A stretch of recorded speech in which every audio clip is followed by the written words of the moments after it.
ভারতবর্ষের সর্বাধিক জনপ্রিয় রাষ্ট্রায়ত্ত ব্যাংক হলো স্টেট ব্যাংক অফ ইন্ডিয়া। এই স্টেট ব্যাংক অফ ইন্ডিয়াকেই এবার জরিমানার মুখোমুখি হতে হয়েছে। ভোক্তা আদালত ভারতীয় স্টেট ব্যাংকের বিরুদ্ধে রুলিং জারি করেছে। গ্রাহকের অর্থ তছরূপের কারণে স্টেট ব্যাংক অফ ইন্ডিয়ার বিরুদ্ধে রুলিং জারি করা হয়েছে। এখানে উল্লেখ করা প্রয়োজন যে দীর্ঘ 1 দশক ধরে চলা আইনি লড়াইয়ের অবসান ঘটেছে ভোক্তা আদালতের নির্দেশের মাধ্যমে। ভোক্তা আদালত স্টেট ব্যাংক অফ ইন্ডিয়াকে রুলিং জারি করে স্পষ্ট নির্দেশ দিয়েছে যে ভোক্তার যত পরিমাণ অর্থ গায়েব হয়েছে সেই অনুসারেই ভোক্তাকে ক্ষতিপূরণ দিতে হবে। আদালতের এই রায়ের ফলে স্টেট ব্যাংক অফ ইন্ডিয়া জোর ধাক্কা খেল।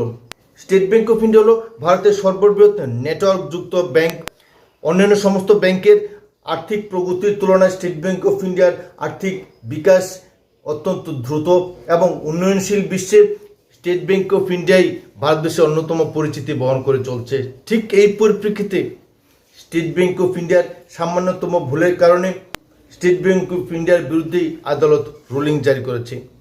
এখানে উল্লেখ করা প্রয়োজন যে জনৈক ভোক্তার এটিএম কার্ড থেকে পরপর 2 বার টাকা কাটা হয়েছে। আদালতের মাধ্যমে এটাও প্রমাণিত হয়েছে যে স্টেট ব্যাংক অফ ইন্ডিয়া ইচ্ছাকৃতভাবেই হোক কিংবা ভুলবশতই হোক জনৈক গ্রাহকের 20,000 টাকা এটিএম থেকে কেটে নিয়েছিল এবং এই বিষয়টাকে কোনোভাবেই স্টেট ব্যাংক অফ ইন্ডিয়া মেনে নেয়নি এবং গ্রাহকের ক্ষতিপূরণ এবং গ্রাহকের টাকাও ফিরে দেয়নি, যার ফলশ্রুতিতে বাধ্য হয়ে আইনের আশ্রয় নিতে হয়েছে এবং দীর্ঘ 1 দশক ধরে চলা এই আইনি লড়াইয়ের অবসান ঘটেছে এবং স্টেট ব্যাংক অফ ইন্ডিয়া যে ভুল করেছে, গ্রাহকের 20,000 টাকা এটিএম থেকে তুলে নিয়েছে, সেটা প্রমাণিত হয়েছে।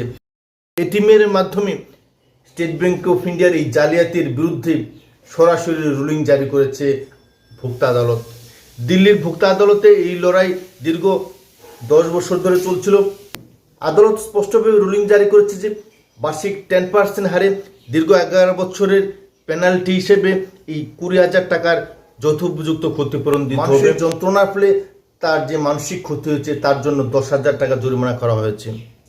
দীর্ঘদিন ধরে চলা এই আইনি লড়াইয়ের জন্য ভোক্তাকে 5,000 টাকা ক্ষতিপূরণ দিতে বলা হয়েছে। একটা বিষয় স্পষ্ট হয়েছে যে আদালতের সামনে যে কোনো বিষয়ই ছোট নয়। ঘটনা থেকে একটা বিষয় প্রমাণিত হচ্ছে যে স্টেট ব্যাংক অফ ইন্ডিয়াও কিন্তু আইনের ঊর্ধ্বে নয় এবং স্টেট ব্যাংক অফ ইন্ডিয়াও যে ভুল করে ভুলবশত হোক কিংবা ইচ্ছাকৃতভাবে হোক গ্রাহকের টাকা কেটে নিচ্ছে সে বিষয়ে গ্রাহককে সচেতন হতে হবে।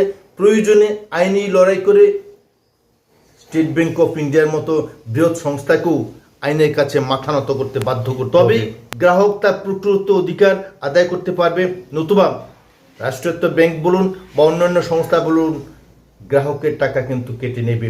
তাই এই বিষয়ে প্রত্যেকেই সজাগ হতে হবে, সচেতন হতে হবে, প্রয়োজনে আইনি লড়াই চালিয়ে যেতে হবে। আজ সমগ্র ভারতেই স্টেট ব্যাংক অফ ইন্ডিয়া মাথা নত করে দাঁড়িয়ে আছে।